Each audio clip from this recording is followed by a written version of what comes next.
Om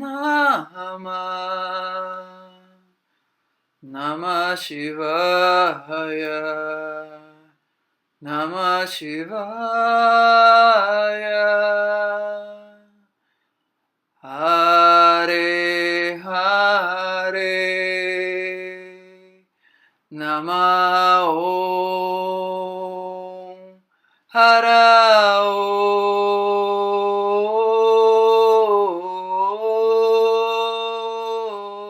Namah. Namah Shivaya. Namah Shivaya. Hare Hare. Namah Om. Hara Om.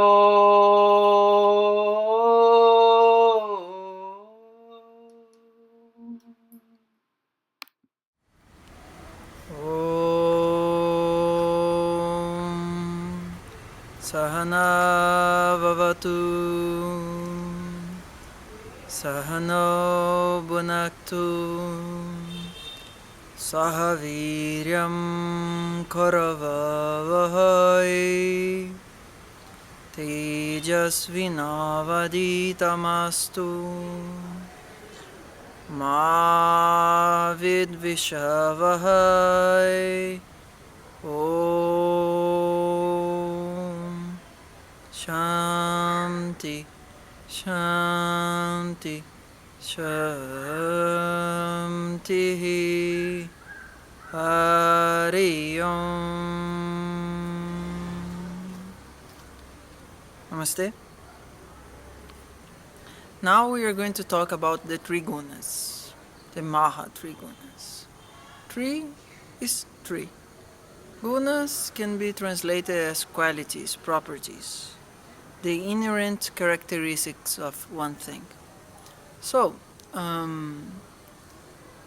in the cosmic vision of Vedic tradition, in the beginning there was an unmanifest world, universe world, and from this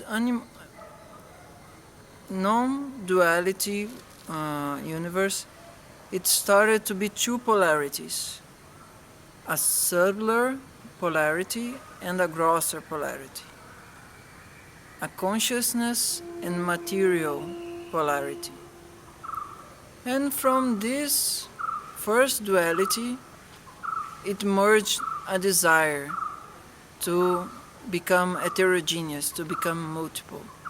And then there was a big intelligence starting to govern this process of divine will, of divine desire to multiply itself.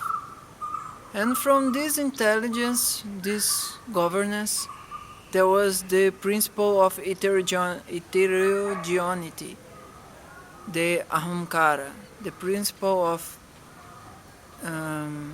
believing that the doership was from a single point and not from this whole ocean. And in this moment, it started to work from the material level in a more subtler, in a more active, and in a more grosser form.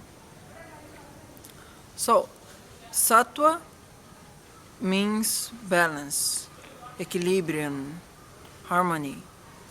Rajas means action, propulsion, inflated ego, kinetic energy. And tamas means potential energy, material, dullness, getting away of pure consciousness. All these three Mahagunas, in a universal sense, are just as important as one another. The balance and the movement of these three Mahagunas create all the things, and permeates all the things. So it's like three fundamental modes of organization of the material world. The one that is moving, the one that it's stopped, and the one that it's equilibrating these two poles. There is another way to see it. This is more on a psychological level. There is the harmony qualities, there are the dual qualities, and there is the transition force between these two.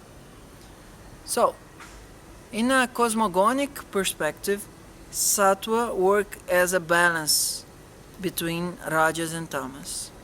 On a spiritual psychological level, tamas and sattva are apart, and rajas is making the action between them.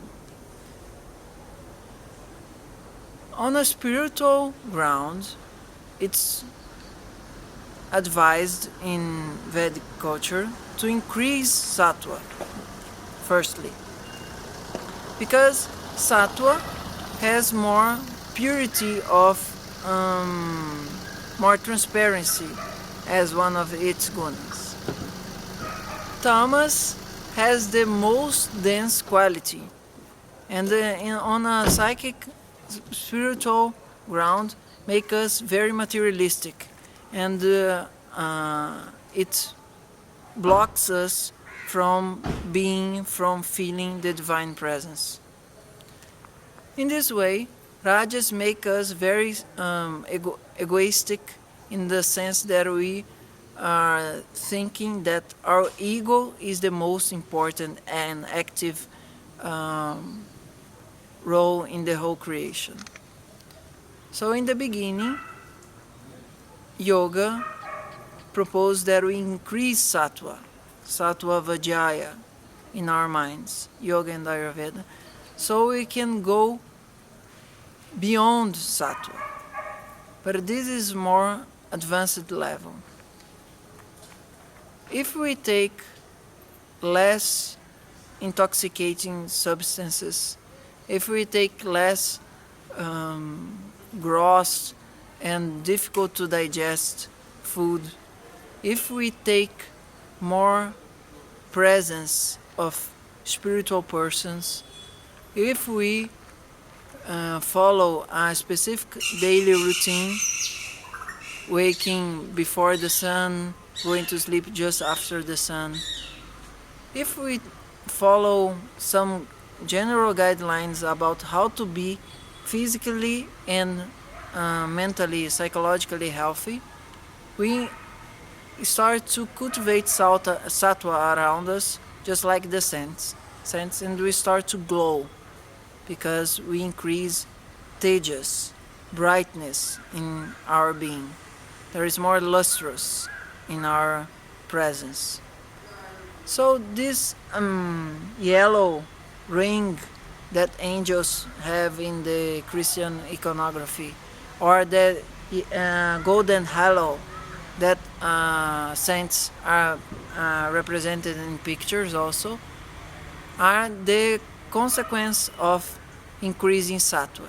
It brings tejas, and our presence is much more like the sun, bringing consciousness to people, that we are spiritual beings in a body, and not a body going for spiritual teachings and experience. So, as much as we increase sattva in our daily lives, more it's easy to realize this truth in Vedic wisdom, that we are spiritual beings evolving in the material body. If you want to have online consultations, please contact my email namaste.tiago@gmail.com. Namaste!